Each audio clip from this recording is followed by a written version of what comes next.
함께 나눌 하나님의 말씀은 사도행전 17장 15절부터 23절까지 말씀입니다.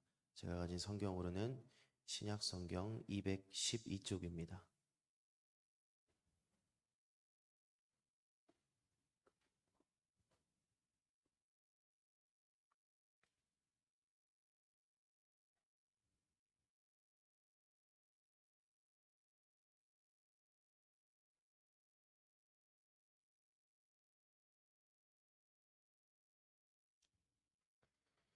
사도행전 17장 15절부터 23절까지 말씀입니다.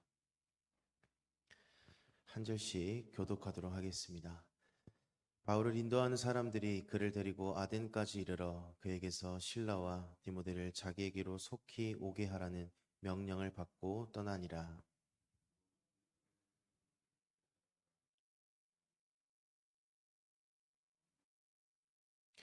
회당에서는 유대인과 경건한 사람들과 또 장터에서는 날마다 만나는 사람들과 변론하니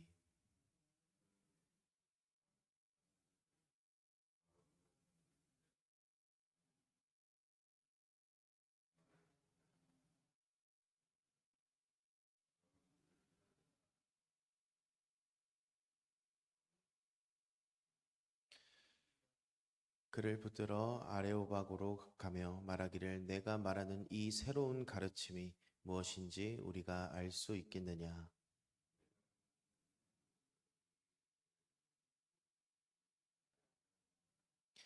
모든 아덴 사람과 거기서 나그네 된 외국인들이 가장 새로운 것을 말하고 듣는 것 이외에는 달리 시간을 쓰지 않음이더라.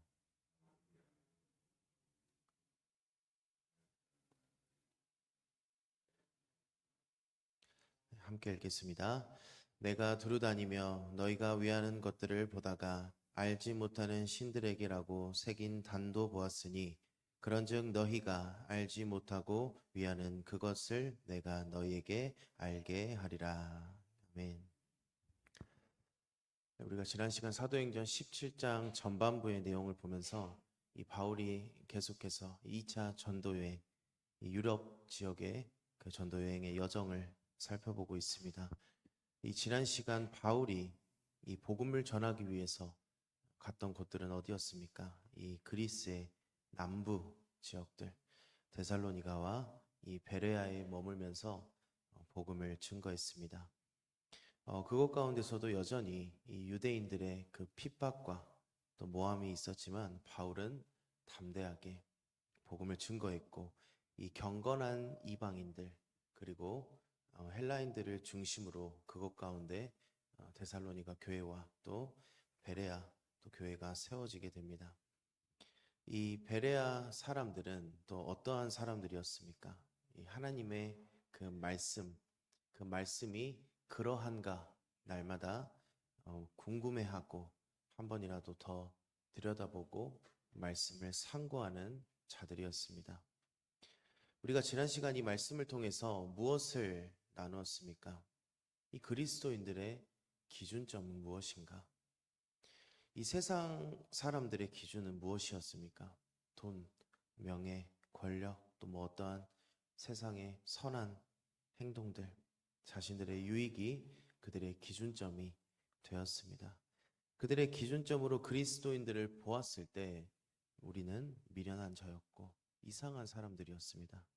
하지만 이 하나님의 자녀들 그리스도인들의 기준점은 무엇이 되어야 합니까? 이 데살로니가 사람들처럼 죄인이었던 나를 살려주신 구원해주신 그 복음 예수 그리스도가 기준점이 되어야 하고 또 베레아 사람들처럼 말씀이신 예수님 하나님의 말씀이 우리의 기준이 되어야 한다라고 우리가 지난 시간 말씀을 나눴습니다.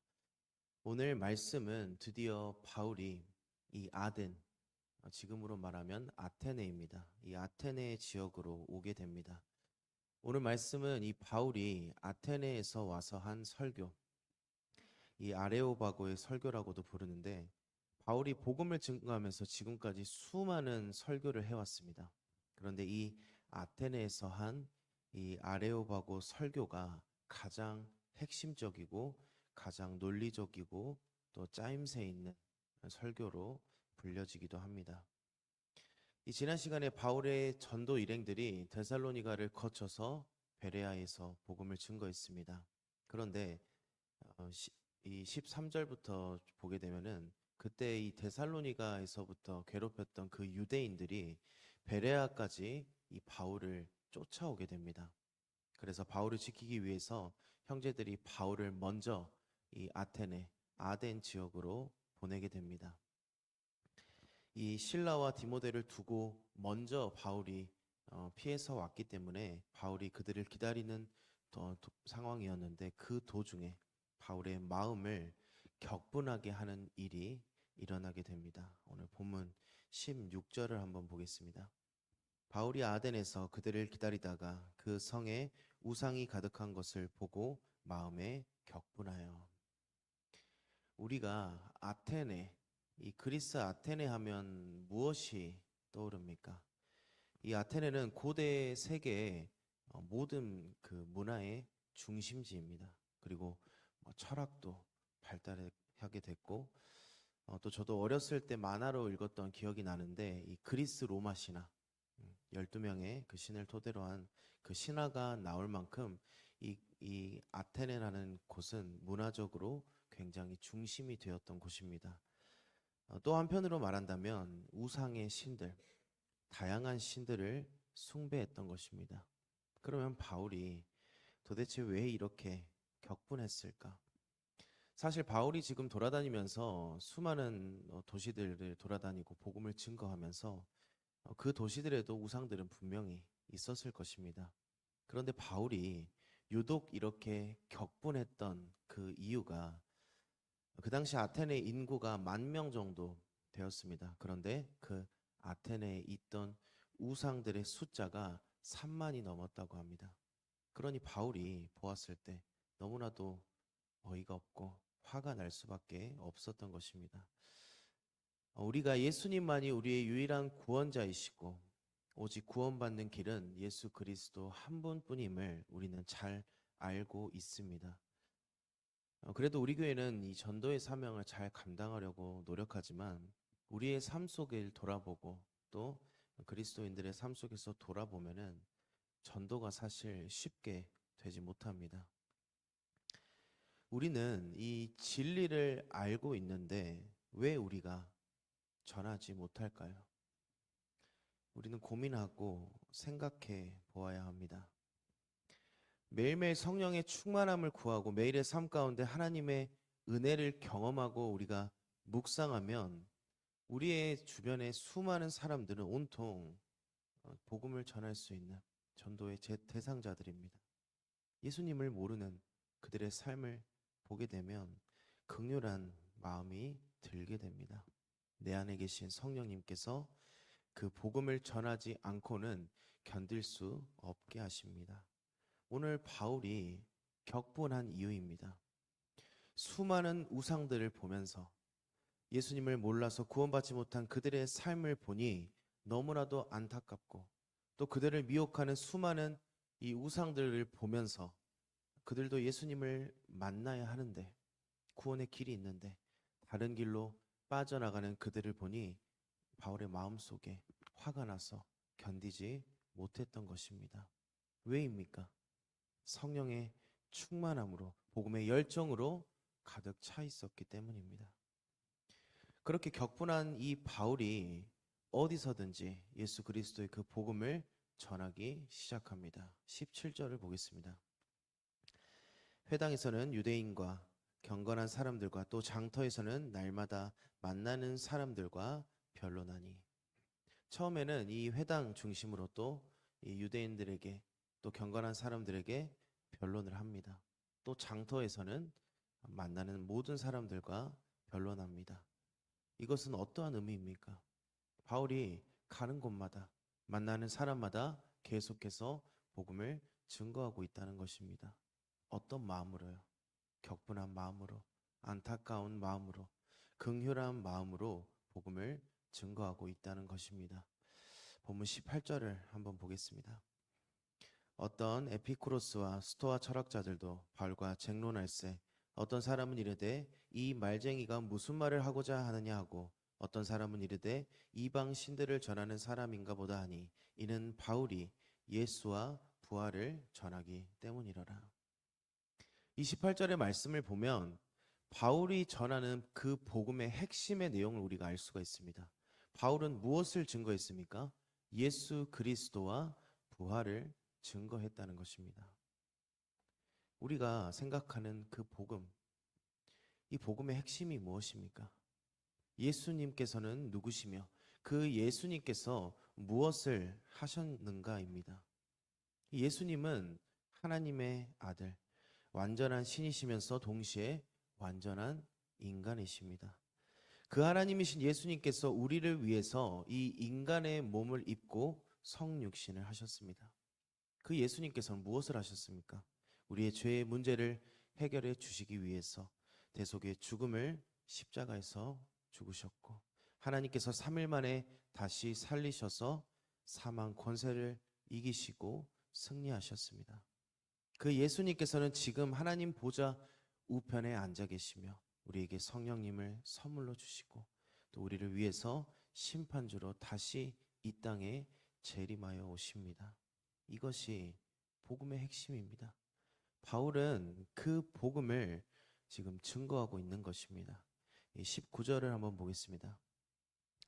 그를 붙들어 아레오바고로 가며 말하기를 내가 말하는 이 새로운 가르침이 무엇인지 우리가 알 수 있겠느냐. 이 19절의 말씀이 어떤 뜻이냐면 21절을 보면 우리가 이해를 할 수가 있습니다. 21절 한번 보겠습니다. 모든 아덴 사람과 거기서 나그네 된 외국인들이 가장 새로운 것을 말하고 듣는 것 이외에는 달리 시간을 쓰지 않음이더라. 이 지금 그곳에 모였던 사람들은 자유인들입니다. 자유인들. 그런데 그 당시에 모든 일들은 다 노예의 신분에 있는 자들이 도맡아서 합니다. 뭐 몸을 쓰는 일이라든지 뭐 그것을 포함한 해당되는 모든 일들은 노예들이 합니다. 그러니 자유 시민들은 무엇을 합니까? 회당에 모여서 그 당시 뭐 아고라 광장에 모여서 말로 하는 것들, 논쟁하고 변론하는 그것들만 했기 때문에 그들이 하루 종일 하는 것이 말하는 것입니다. 그렇기 때문에 새로운 주제들, 이 새로운 주제가 아니면 그들은 시간을 쓰지 않았다라는 것입니다. 그래서 이 예수 그리스도와 부활을 말하고 있는 이 바울의 새로운 이야기, 이 이야기가 그들의 궁금증을 건드렸던 것입니다. 그래서 바울이 아레오바고로 가게 됩니다. 이 아레오바고라는 뜻은 아레스의 언덕이라는 뜻인데 이 아레스는 전쟁의 신입니다. 전쟁의 신. 그리고 뭐 군대의 힘 이런 것들을 상징을 합니다. 그래서 수많은 그 당시 석학들, 이 철학자들이 모여있던 이 아레오바고에서 바울이 복음을 증거하게 되었던 것입니다. 바울이 증거한 그 복음의 내용을 한번 살펴보겠습니다. 22절을 보겠습니다. 바울이 아레오바고 가운데 서서 말하되 아덴 사람들아 너희를 보니 범사에 종교심이 많도다. 바울이 처음부터 공격적으로 또 직관적으로 복음을 증거하지는 않습니다. 쉽게 말씀드리면 이 설교의 시작을 처음에 여는 질문, 뭐 웜업하는 말로 바울이 부드럽게 다가갑니다. 너희가 범사에 종교심이 너무나도 많은 것 같다. 그리고 계속해서 23절입니다. 내가 두루다니며 너희가 위하는 것들을 보다가 알지 못하는 신의 계라고 새긴 단도 보았으니 그런즉 너희가 알지 못하고 위하는 그것을 내가 너희에게 알게 하리라. 이 바울이 아테네를 돌아다니면서 보니까 수많은 우상 신전과 또 조각들을 봅니다. 그런데 그 중에 무엇이 있습니까? 알지 못하는 신, 그들도 알지 못하는 신을 섬기려는 그 우상의 조각들을 봅니다. 이 아테네 사람들이 자신들이 알지 못하는 신까지 숭배하는 그러한 상황까지 되었던 것입니다. 바울이 그것을 보고 그것을 기회로 삼고 바울이 말합니다. 너희가 알지 못하는 그 신을 내가 너희들에게 알려주겠다. 너희가 그 수많은 신들을 숭배하고 섬기지만 너희가 알지 못하는 그 신, 내가 믿는 하나님, 예수님을 내가 지금 소개해 주겠다라고 바울이 말하고 있는 것입니다. 그 바울이 소개한 신, 복음의 내용이 무엇인지 간략하게 핵심을 한번 보겠습니다. 처음부터는 하나님을 소개합니다. 하나님이 어떠한 분이신지. 24절부터 27절까지 보면은 먼저 하나님을 창조주 하나님이라고 소개합니다. 그리고 그 하나님은 천지 만물을 창조하신 전능하신 분이시기 때문에 이 천지 만물을 위해 또 사람의 손으로 섬김을 받는 분이 아니고 우리의 위에 계신 분, 모든 것 위에 계신 전능하신 창조주시다. 그분이 바로 하나님이시다. 라고 바울이 설명을 합니다. 그리고 하나님께서는 창조하시고 끝나는 것이 아니라 지금까지도 계속해서 주관하시고 통치하신다라고 말합니다. 그리고 그분께서 그 창조주 전능하신 하나님께서 그분의 자녀들을 하나님의 자녀들을 찾고 계신다라는 것입니다. 우리가 하나님의 자녀임을 알게 되는 순간 우리가 하나님의 형상대로 지음받은 존귀한 존재임을 알게 됩니다. 그리고 그 하나님께서 창세 전부터 우리를 택하시고 우리를 위해 독생자를 내어주셨다는 그 사실, 그 은혜를 우리가 경험하면 할수록 우리는 한없는 감사가 나오게 되는 것입니다. 바울이 먼저는 하나님이 어떤 분이신가 소개합니다. 그리고 하나님께서 지금 무엇을 하고 계시는지 너희를 찾고 있다. 그 전능하신 창조주께서 피조물은 하나님의 자녀인 우리를 찾고 있다. 라고 설명을 합니다. 그리고 28절부터는 우리들, 인간에 대해서 이야기를 합니다. 우리가 그를 힘입어 살며 기동하며 존재하느니라. 너희가 시인 중 어떤 사람들의 말과 같이 우리가 그의 소생이라 하니. 우리 인간은 하나님을 힘입어 산다. 우리는 그의 소생이다. 우리는 하나님의 자녀이다라는 것입니다. 그러니 29절에 너희가 하나님의 자녀가 되었으니 이 금이나 은이나 돌에 새긴 그 우상과 같이 하나님을 여기지 말아라 라는 것입니다. 그 전지전능한 창조주 하나님께서 하나님의 자녀들을 찾고 계시는데 너희는 지금 우상 숭배를 하고 있다. 바울은 로마서에서 이것을 더 강력하게 말합니다. 로마서 1장 23절입니다. 썩어지지 아니하는 하나님의 영광을 썩어질 사람과 새와 짐승과 기어다니는 동물 모양의 우상으로 바꾸었느니라. 이게 무엇을 말하고 있습니까? 창조주이신 하나님을 경배하고 하나님께 영광을 돌려야 하는데 지금 피조물인 우리가 같은 피조물을 만들어 경배하고 있다는 것입니다. 그러니 본문 30절에는 뭐라고 말합니까? 알지 못하던 시대에는 하나님이 간과하셨거니와. 그래, 지금까지는 너희가 복음을 듣지 못했으니까, 너희가 몰랐으니까 우상을 섬겼다고 생각하자. 그러나 이제는 어디든지 사람에게 다 명하사 회개하라 하셨으니, 이제는 너희에게 복음이 선포되었으니 너희가 회개해야 한다는 것입니다. 회개하고 그 창조주 하나님께서 내어주신 유일한 구원의 길, 예수 그리스도를 믿어야 한다는 것입니다.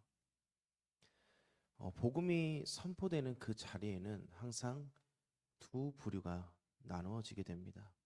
그 복음을 듣고 마음으로 믿고 받아들이는 자들, 구원받고 천국 하나님의 자녀가 되는 자들이 있는가 반면 그 복음을 거부하고 받아들이지 않는 자는 어떻게 됩니까? 31절입니다. 이는 정하신 사람으로 하여금 천하를 공의로 심판한 날을 작정하시고 심판을 받게 된다는 것입니다. 쉽게 말씀드리면 너희가 이제 복음을 듣고 복음이 선포되었으니 너희가 받아들이지 않는다면 심판을 받고 지옥에 가게 된다는 것입니다. 그리고 31절에 하반절에 그 증거로 너희가 믿을 수 있는 증거, 하나님이 전능하신 창조주이시고 하나님께서 너희를 찾고 계신다라는 그 증거가 무엇입니까? 31절 하반절입니다. 이에 그를 죽은 자 가운데서 다시 살리신 것으로 모든 사람에게 믿을 만한 증거를 주셨음이라 하니라. 예수 그리스도를 이 땅에 보내시고 다시 살리신 이 부활이 바로 그 증거다. 그러니 너희는 예수 그리스도, 부활하신 예수님을 믿어야 한다. 이렇게 바울의 설교, 아레오바고 설교가 끝이 납니다. 그런데 그 결과가 어떻게 됩니까? 32절부터 34절에 보면은 바울이 최고 명설교, 그 설교를 듣고도 믿는 자들은 이 데살로니가나 베레아보다 못합니다. 고작 몇 사람뿐입니다. 바울의 설교가 문제가 있었을까요? 그것이 아니라는 것입니다. 듣는 사람의 마음의 밭이 잘못되었던 것입니다. 그것을 예수님께서는 마태복음에 무엇에 비유하셨습니까? 씨 뿌리는 자의 비유. 천국의 비밀입니다. 모든 땅에서 씨를 뿌려도 열매 맺는 밭은 어떤 땅입니까? 좋은 땅. 그 밭에는 그 땅에는 씨앗이 자라서 싹이 나고 열매를 맺게 됩니다. 예수님께서 복음을 전할 때도 어땠습니까? 대다수의 사람들이, 많은 사람들이 믿지 않고 돌아갔습니다. 오늘 본문의 바울이 최고의 설교를, 그 설교를 해도 믿는 자들은 단 몇 사람뿐이었습니다. 그곳에 천국의 비밀이 있는 것입니다. 우리가 전도할 때, 복음을 증거할 때마다 그 사람들이 모두 믿고 주님께로 돌아오면 얼마나 좋습니까? 하지만 현실은 그 반대입니다. 우리가 100명에게 복음을 증거하면 믿는 자는 사실 10분의 1도 되지 않습니다. 그렇다면 내가 잘못된 방법으로 복음을 증거해서일까? 아니면 내가 능력이 부족해서일까? 낙심할 필요가 없다는 것입니다. 우리가 끊임없이 복음을 증거하면 그 중에 좋은 밭이 나오고 그 밭에서 열매를 맺게 되는 것입니다. 우리는 때를 얻든지 못 얻든지 복음을 증거해야 합니다.